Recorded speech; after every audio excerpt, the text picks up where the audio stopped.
Congress party के हाथों में केंद्रित रही है, किंतु इनके अधिकांश मामलों में रही गलत नीतियों एवं गलत कार्य प्रणाली आदि की वजह से ही फिर इस पार्टी को केंद्र में काफी राज्यों की भी सत्ता से बाहर होना पड़ा है तथा यही स्थिति इनकी सहयोगी पार्टियों की भी बनी रही है, जिसके कारण ही फिर पिछले कुछ वर्षों से भारतीय जनता पार्टी व इनके सहयोगी दल केंद्र एवं काफी राज्यों की भी सत्ता में काबिज हो गए, लेकिन इनकी भी ज्यादातर रही जातिवादी, पूंजीवादी, संकीर्ण संप्रदाय व द्वेषपूर्ण नीतियों एवं कार्य प्रणाली आदि से तथा इनकी कथनी व करनी में भी काफी अंतर होने की वजह से अब ऐसा लगता है कि इस बार ये पार्टी भी यानी कि भारतीय जनता पार्टी भी केंद्र की सत्ता में आसानी से वापस आने वाली नहीं है, बशर्ते यदि ये चुनाव इस बार फ्री एंड फेयर होता है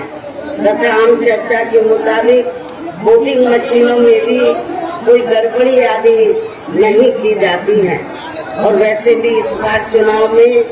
इनकी कोई भी पुरानी व नई चल रही नाटकबाजी,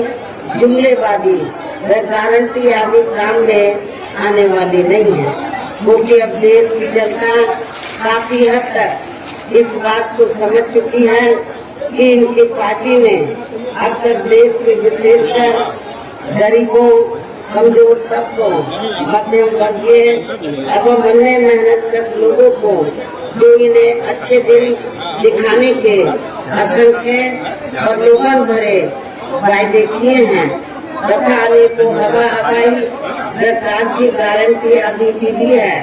तो उनका जमीनी हकीकत में अभी तक इन्होंने लगभग 1/4 हिस्सा भी कार्य पूरा नहीं किया,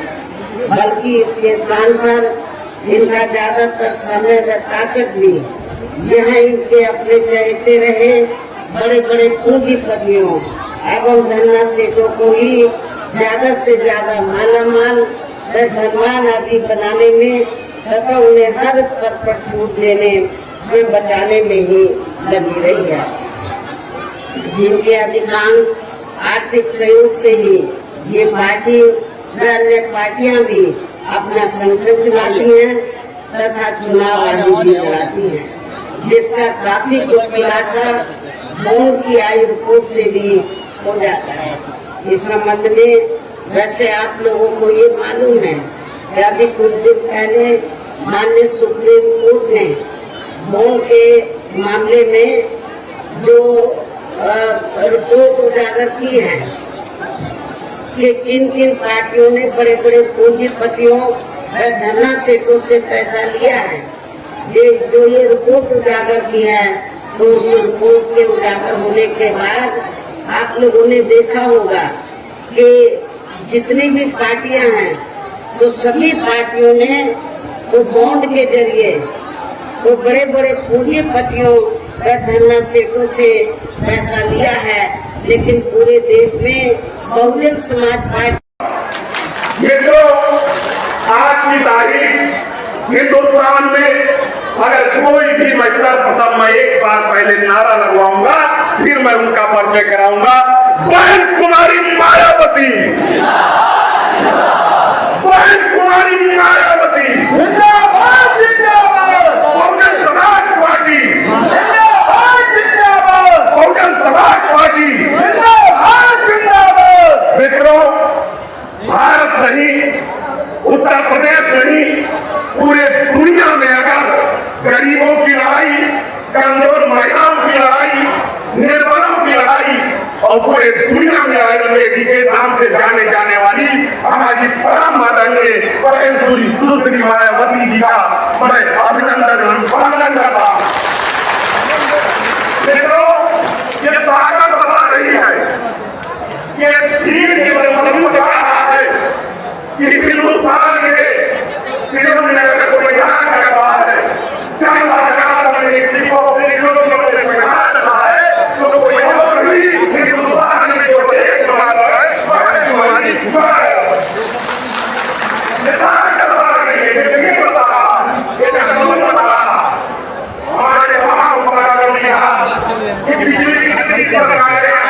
कितने हम लोगों ने अपने मायने देखे,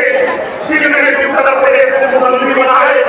कारण ये कहीं हमारे पास किसी ना किसी पे सदा है, चाहे जात से, चाहे धर्म से, चाहे ऊंच से, चाहे नीच से, चाहे रोजगार न देने पे, चाहे गुंडागर्दी के नाम पे। लेकिन इस बात को मैं दावे के साथ इन हजारों लोगों के सामने कह सकता हूँ कि मेरे उम्र में जब से मुझे मतदान का अधिकार मिला, केवल हिंदुस्तान के सियासत में अगर कोई एक चेहरा ऐसा हुआ है जिसने पूरे हिंदुस्तान के लोगों को, पूरे दुनिया के लोगों को विश्वास दिलाया हो कि हम आपके लिए हैं, मेरी पूरी लड़ाई आपके लिए है, मेरी पूरी जिंदगी आपके लिए है, तो मुझे गर्व है इस बात में कहने को। उसके लिए केवल तुम्हारी बहन मायावती जी ने किया।